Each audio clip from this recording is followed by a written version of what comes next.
Okay, now that you went through the article, I have some questions to ask you about the article. You belong to Generation Z, right?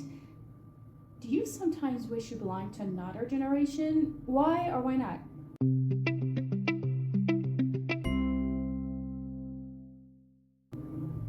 No, I've never wished it because actually I have many problems right now, and with my generation and the previous generation, because I think they are not very open-minded in general about, for example, this topic, mental health, or many other topics that I look in other ways, and they can't understand.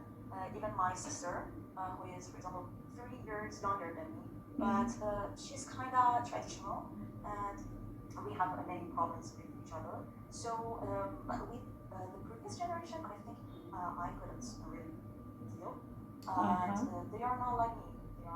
They are traditional, I think, and they are not open as much as I am. So I don't like to be part of that generation. Okay, thank you so much. Now, you, Amirali, tell me about the differences between these generations, please.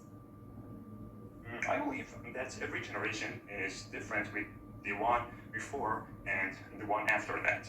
Like, for example, the generation before Generation Z is called Generation Millennial. But the one before is also called Generation X. So it's XYZ.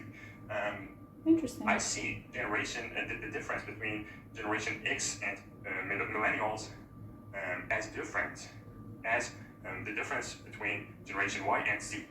So I like to say it's more like a trend.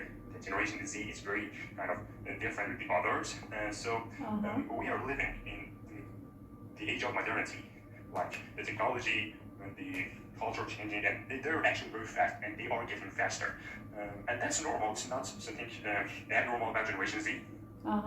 So I could say that the next generation after Generation Z, which is called Alpha, and the next one could be Beta, or I don't know, the Greek alphabet in English, like maybe Beta or I don't know, Beta probably.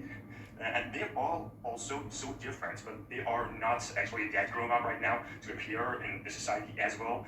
So I see them kind of more different and more evolutionary when they grow up, like from 2012, the oldest one could be 13 years old.